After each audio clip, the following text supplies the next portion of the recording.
Olá, amigos e amigas do TV Cidade, que acompanham o nosso programa Bem Viver, Corpo e Mente. Estamos aqui de novo hoje para refletir, para compartilhar com vocês alguns questionamentos, que às vezes são mais questionamentos do que conhecimentos, mas também alguns conhecimentos de acordo com a minha experiência, com as minhas vivências, como profissional da área de psicologia, como psicóloga, né? Como mãe, como esposa, enfim, como um ser humano que está aí tentando acertar, tentando evoluir, tentando viver da melhor maneira possível. E nessa edição do programa nós vamos tentar abordar o assunto sobre doença mental, né? Falar sobre isso, falar sobre aquilo que nos incomoda, basicamente o ponto crucial dos nossos sofrimentos, enfim, é não falar muitas vezes daquilo que a gente sofre, ficar quieto, achar que é normal, achar que a vida é assim. Hoje eu quero trazer para vocês essa mensagem de que a gente não tem que se acostumar com o sofrimento, com a dor, com as nossas neuroses, com as nossas dificuldades, e temos que procurar ajuda sempre para que a gente possa viver melhor. A gente foi criado para isso, eu tenho certeza que a gente nasceu para ser feliz, para a gente conseguir ver a vida com bons olhos, com um olhar carinhoso. Não é fácil, é um processo e não vai ter uma linha reta, eu tenho certeza disso, há altos e baixos, mas que a gente possa estar mais seguro da gente mesmo, buscar mais estar bem com o mundo, com a gente e com o mundo. E uma das coisas principais que eu acho, que eu acredito que impedem muitas vezes as pessoas de entenderem que seu sofrimento é emocional, principalmente quando, no caso de doenças, que as pessoas vão achar que a gente está fingindo, que a gente está querendo chamar a atenção com a doença, que o sintoma seria fingimento. Eu parto do princípio que não existe dor, que não existe sofrimento emocional ou físico que seja fingimento.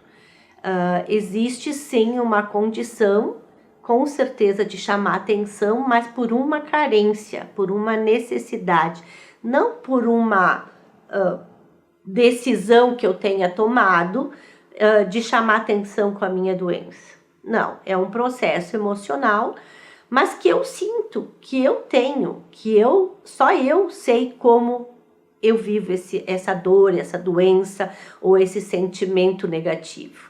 Então, eu quero trazer aqui essa ideia de que nós não fingimos, nós temos realmente carências e temos que suprir essas carências.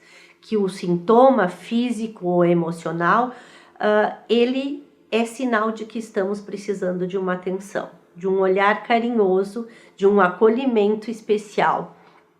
A doença mental, ela se estabelece quando a gente tem conflitos emocionais e que não foram resolvidos. E para isso a gente pode buscar recursos. Hoje em dia existem muitas técnicas terapêuticas, muitas formas de buscar isso. Eu vou dizer que a terapia é uma das formas muito saudáveis, eu acho que para se ter um entendimento maior, mas não desmerecendo nenhuma outra técnica, nenhuma outra forma de buscar ajuda. Eu acredito que nós temos que buscar aquilo que a gente consegue naquele momento. E se de repente a gente chega ao ponto de ver que tudo ajudou, mas não resolveu, a gente pode buscar psicoterapia. É um investimento na nossa qualidade de vida, é um investimento naquilo para aquilo que nós temos como qualidade de vida para viver melhor mesmo, né? Para a gente buscar essa condição de estar nos abastecendo de autoestima, de reconhecimento, de colo, por que não dizer, num processo terapêutico, porque o terapeuta tem essa função também de acolher, de colo, né, de trazer, de dar essa segurança e essa aceitação incondicional que muitas vezes nós estamos buscando fora da gente, e que ela tem que ser interna dentro de nós. Nós temos que encontrar essa aceitação dentro de nós, e o psicoterapeuta muitas vezes é esse caminho, né? Então, falar sobre o nosso adoecimento, falar sobre as nossas dores é muito importante. É a forma como a gente tem de ser ouvido de alguma maneira. E não taxado como alguém preguiçoso. No caso da depressão, por exemplo, que a pessoa não quer trabalhar, não quer sair de casa muitas vezes. Aí nós temos a síndrome do pânico, né? As crises de ansiedade, os transtornos de ansiedade, que a síndrome do pânico se encaixa. Nós temos essa dificuldade de interagir, de estar vivendo no mundo lá fora, por conta dessa necessidade, né? Dessa dificuldade, aliás, dessa nossa insegurança em grau alto, que não nos deixa, que nos impede de estar vivendo o mundo lá fora. E se a gente acha que essa condição é normal, se a gente acaba se acostumando a ela, é assim mesmo, a vida é assim mesmo, a gente nasceu para sofrer, essa é a ideia que se tem muitas vezes, de que a gente nasceu para sofrer, que a gente nasceu nesta vida, não tem outra forma de viver que seria o sofrimento. E eu acredito que o sofrimento é sinal de que a gente tem que aprender alguma coisa, que a gente tem que evoluir, que a gente não está tendo um olhar real sobre a situação. A gente está vendo a realidade de acordo com aqueles preconceitos e aqueles conceitos estabelecidos desde lá a infância. A gente já trabalhou aqui, a gente já falou, né, de que as nossas estruturas emocionais, elas vão se estabelecendo desde lá do ato da concepção, da ideia desses pais de por que querem ter esse filho, por que esse filho nasceu, ou não queriam, e por que ele nasceu assim mesmo. Né? Por que a gente está aqui assim mesmo, muitas vezes não sendo desejado, não sendo recebido nesse mundo de alguma forma receptiva. Eu diria que, de qualquer forma, nós rejeitamos nossos bebês. Tanto a mãe, que carrega no seu ventre, né, quando ela é invadida por um novo ser, outro ser, ela carrega um outro ser dentro de si, e ela é um novo, é uma situação nova que ela tem que se adaptar. Enfim, ela pode rejeitar esse bebê. Isso não quer dizer que ela não queira esse bebê, mas ela tem medo de enfrentar as consequências do nascimento desse filho. Como eu vou ser como mãe, como eu vou ser, né, como cuidadora. E o pai também tem essas preocupações. Como eu vou ser como pai? Se eu vou dar conta de ser pai? E muitas vezes esse nosso medo nos paralisa e não nos deixa acolher esse bebê da forma mais acolhedora, digamos assim, né? De uma forma mais amorosa possível e afetuosa, aceitando esse bebê como ele vem, como ele está se trazendo para nós. E eu conheci casos de mulheres que entram em depressão pós-parto e que simplesmente não conseguiam cuidar de seus bebês durante 3 meses. Ela teve 2 filhas e as 2 filhas foi no mesmo esquema. Durante 3 meses, os 3 primeiros meses de vida desse bebê, essa mãe não conseguia tomar banho, não conseguia comer, não conseguia se autogerir e muito menos cuidar desse bebê. Vocês imaginam o grau de depressão que essa pessoa enfrenta. Então, assim, nós, de maneira geral, ditos normais, a gente acaba também, de alguma forma ou de outra, enfrentando situações de insegurança em relação aos nossos bebês. E nós vamos passando esse medo, nós vamos passando essas inseguranças, porque nós temos um ideal de mãe que seria a mãe perfeita, a mãe que sabe fazer tudo com esse bebê, que vai suprir tudo do que ele necessita. E isso não é real, porque nós não somos perfeitas, nossos filhos não vão ser perfeitos e vão ter suas carências. Claro que vão ter casos mais graves, mais intensos de insegurança, de se passar insegurança, muitas vezes simplesmente pelo fato de ter filhos gêmeos, como eu tive. A primeira gravidez, eu tive 2 filhos, e o fato de ter 2 filhos me gerou muita insegurança, no sentido de que eu tinha que escolher quem acalmar, eu tinha que escolher quem cuidar primeiro. Normalmente eu dependia de alguém para cuidar junto comigo, normalmente, até que eles cresceram de uma maneira. Eu lembro uma época que eu fiquei sozinha, morando no interior de Caxias do Sul. Eu contei isso num programa anterior, que eu fui entrevistada pelo Glacir, e eu lembro que eles tiveram muita tosse, os 2 ao mesmo tempo, e eu tinha que escolher qual deles pegar primeiro. Na verdade, eu revezava. O que tossia numa noite, quando eles esquentavam o corpo à noite, começava com tosse. Eu acredito até que era uma coqueluche, mas foram só apenas 15 dias que eles tiveram esses sintomas, talvez pelas vacinas, né, por ter sido imunizados adequadamente, e eu tinha que escolher, eu revezava. Quando eu pegava um, o outro vomitava, tossia tanto que chegava ao vômito. Então eu não conseguia segurar os 2, eles tinham em torno de 1 ano e 9 meses, até 2 anos já, eu acredito que já tinham mais de 2 anos, exatamente, mais de 2 anos, 2 anos e 3 meses por aí. Eu não sabia qual acolher primeiro. Enfim, eu sempre tinha esse sentimento de que quando eu estava com o bebê, eu estava deixando o outro de lado.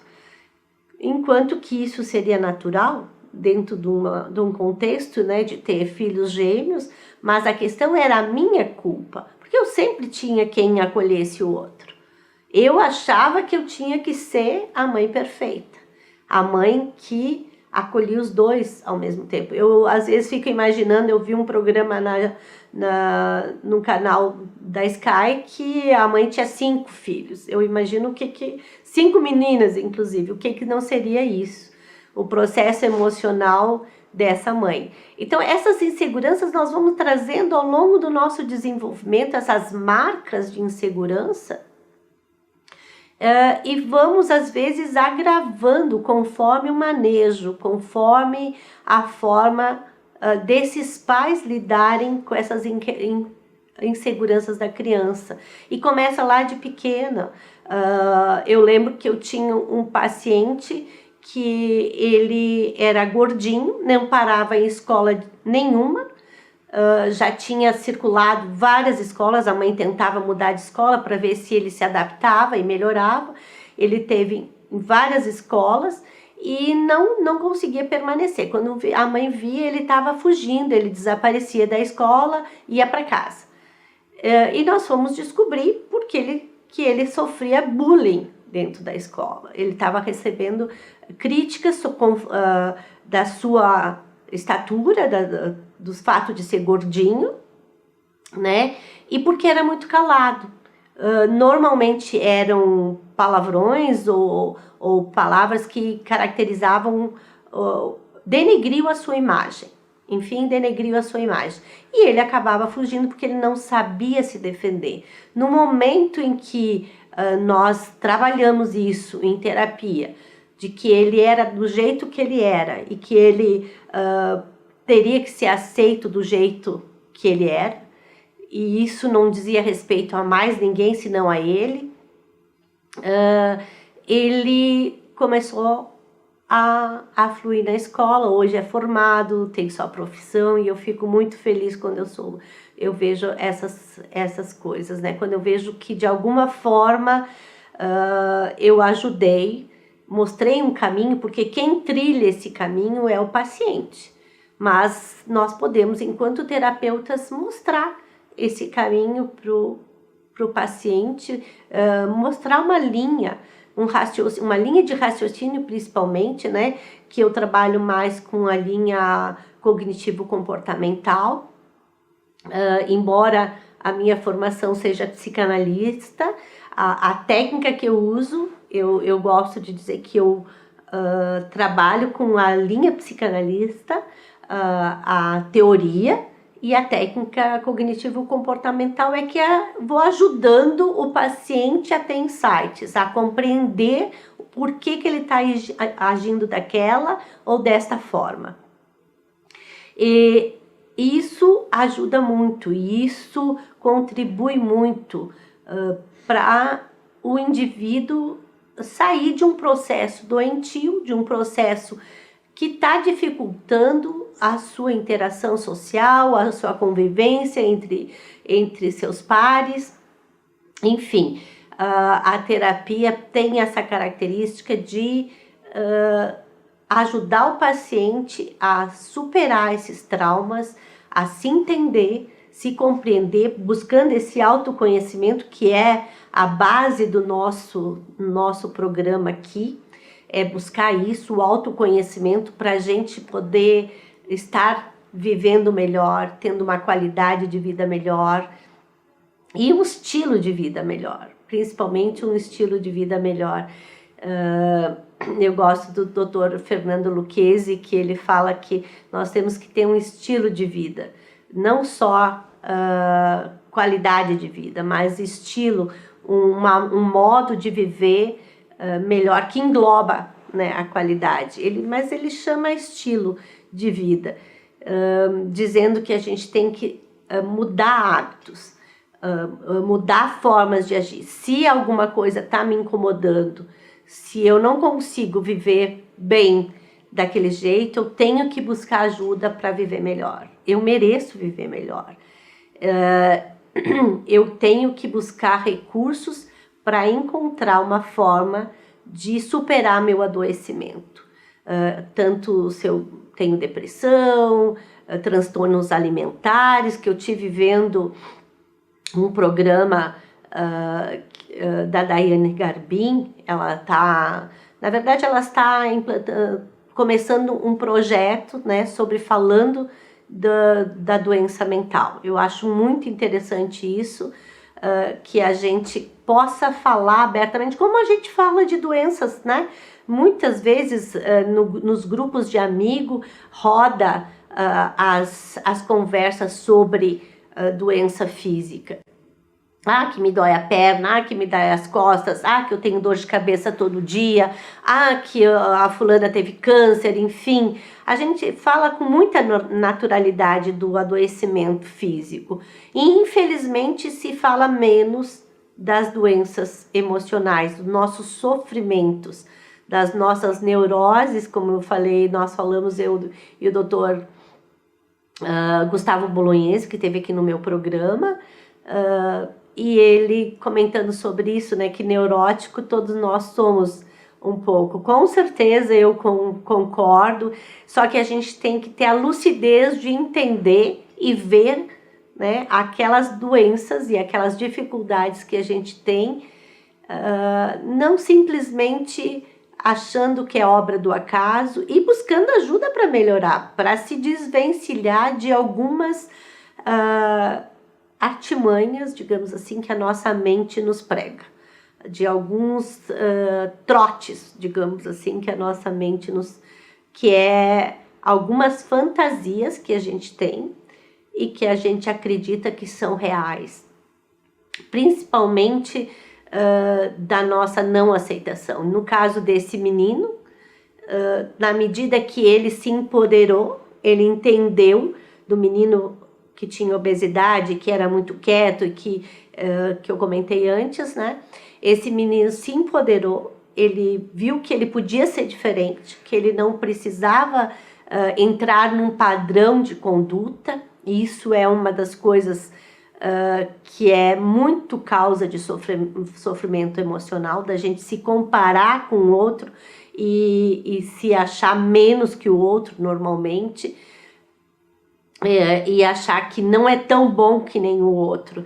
Então se cria um ideal, se cria uma ideia de que nós nunca vamos chegar lá, nunca vamos chegar naquele ponto, que a gente não é capaz. E eu quero trazer essa mensagem otimista aqui, de que nós podemos sim superar nossos entraves, nossas fraquezas, nossas limitações, enquanto um ser em construção, que eu gosto muito de falar isso, né? Que nós somos seres em construção. Se nós olharmos com esse olhar carinhoso, a gente vai entender que a gente não tem culpa, que é uma coisa que eu tenho trabalhado muito aqui quando a gente conversa, que a gente tem responsabilidade sobre aquilo que nos acontece. Mas culpa é um termo pesado e que nos deixa paralisado muitas vezes. Eu não consigo melhorar, mesmo quando a gente se sente vítima numa situação. Qual é o meu raciocínio? Quando a gente se sente vítima numa situação, né? A gente atribui ao outro algo que nos fez mal, algo que nos machucou, algo que não houve um reconhecimento. Portanto, eu não sou alguém que mereça ter esse reconhecimento, que mereça ser bem tratado. Portanto, eu sou culpada, eu não sou uma pessoa boa o suficiente para que os outros gostem de mim ou me tratem bem. Então, se ver como vítima tem esse lado que é de se sentir culpado também, de não ser merecedor de que os outros me tratem bem ou que me considerem. Por isso que a gente tem que sair desse círculo vicioso de culpa e vítima. E nós andamos sempre meio que circulando dentro desse circuito de culpa, se sentindo culpado, e as pessoas jogam com a nossa culpa, né? Quando os bebês são pequenos, mas por que tu não fez isso? Os mais velhos, as pessoas que convivem com a gente, mas o nenê chorou, mas por que tu deixou chorar? As pessoas estão sempre nos culpando, nos trazendo essa situação de que a gente não deu conta de fazer aquilo certo. Mas no nosso dia a dia isso é comum também. Mas por que tu não fez aquilo lá daquele jeito? Por que tu não, né? Por que tu fez desse jeito? Já pressupõe também que tu não fez certo. A gente não lida bem com o processo de aprendizagem do outro, nem do nosso, porque a gente é muito exigente com a gente mesmo e acaba sendo exigente com o outro. A gente se exige demais, e isso é uma das causas também do adoecimento, da gente não ser flexível com as nossas aprendizagens, com nossos processos, entendendo que a gente está em processo de evolução e muitas vezes desiste de um projeto, desiste de uma terapia, inclusive, porque acha que não vai dar conta, acha que não vai dar em nada, acha que não é capaz. Mas é muito difícil para mim isso, terapia, de entender. Então eu não vou persistir, eu não vou conseguir. Por que não se acha capaz? Porque não se entende como alguém que tem que aprender um caminho e o terapeuta está ali para ajudar. Então falar sobre aquilo que nos incomoda, falar sobre o nosso sofrimento, sobre aquilo que nos deixa mal, aquilo que nos deixa para baixo, é um aliado inestimável dentro desse processo de saúde mental, de estar melhor, de poder olhar a vida com esse olhar carinhoso que eu falei. E o nosso criador da nossa ciência, que é a psicologia, que foi Freud, né? Ele já baseou principalmente a sua técnica através do falar, a cura pela palavra. E ele diz que a gente só muda quando a dor do nosso sofrimento, o nosso sofrimento é maior do que a dor de mudar. Quando a gente muda, é sofrido mudar, é sofrido passar por esse processo de cura, mas ele é libertador. Ele é libertador porque ele nos deixa cada vez mais livres para agir e não condicionado pelos nossos traumas e pelas nossas dificuldades que a gente teve e a forma como a gente foi educado quando criança, cheio de medos, cheios de certo e de errado, cheio daquilo que as pessoas esperam da gente. E eu estava falando com uma paciente esses dias, né, que quando o bebê nasce, já se tem uma expectativa em relação a essa criança. Porque ela vai ser médica. Porque ela vai... Então, a gente já está criando uma expectativa lá na frente e a gente acaba não vivendo o momento. Ela vai ser uma criança feliz. E eu acho que é para isso que a gente nasceu, para ser feliz. Eu lembro na época que eu fazia palestra nas escolas de educação infantil para pais, né, de fazer esse questionamento. O primeiro questionamento que eu fazia era esse, do que vocês esperam para o futuro dos filhos de vocês? O que vocês querem que eles sejam? E muita gente trazia, né, que sejam isso, que sejam várias profissões, enfim, se trazia e inteligentes, tinha outros que vinham mais nesse sentido, que sejam inteligentes, que se deem bem na vida, enfim. E eu acho que o único objetivo quando uma criança nasce que a gente tem que ter é que ela seja feliz, que ela seja uma criança saudável emocionalmente, que aí eu acredito que vai ser saudável fisicamente, mas que a gente tenha sempre em mente que essa criança nasceu para ser feliz, nasceu para ser amada, nasceu para ser aceita incondicionalmente. Claro que nós não vamos aceitar incondicionalmente os nossos filhos, porque a gente em algum momento não se aceita, temos a nossa criança emocional lá mal resolvida, mal amada, e a gente acaba refletindo isso no relacionamento com os filhos e passando isso adiante. E muitas vezes acontece de que o envelhecimento agrava tudo isso. Então, assim, quem nunca pensou no seu envelhecimento, né? Quem nunca pensou no seu processo de vida e que um dia vai envelhecer? Hoje pode estar cuidando dos seus pais, mas um dia vai ter que ser cuidado também.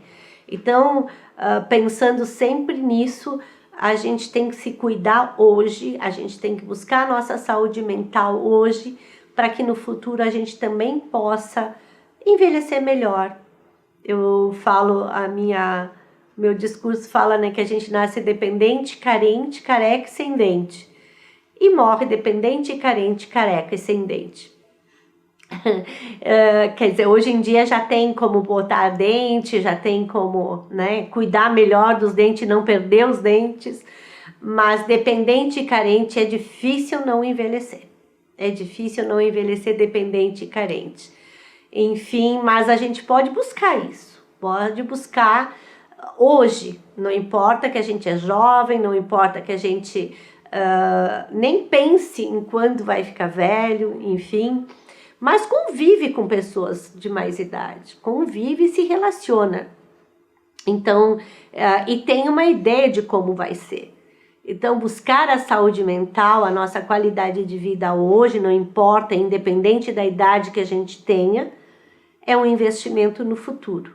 No investimento no futuro, no nosso futuro e no hoje, claro, né? Investir no hoje, que eu gosto muito que os transtornos mentais, eles se estabelecem muito por, ou se vive o passado, no caso da depressão, da culpa, né, que se culpa pelo passado, do que aconteceu, do que viveu, ou pela ansiedade, pelo futuro, daquilo que a gente tem para enfrentar, daquilo que está por vir. E nunca é uma visão otimista da vida. Vai ser bom amanhã, né, eu vou bater o carro, mas não se pensa que não vou bater o carro. A questão é pensar positivamente em relação ao futuro e principalmente viver o presente. Viver o presente como um recurso que a gente tem para viver bem,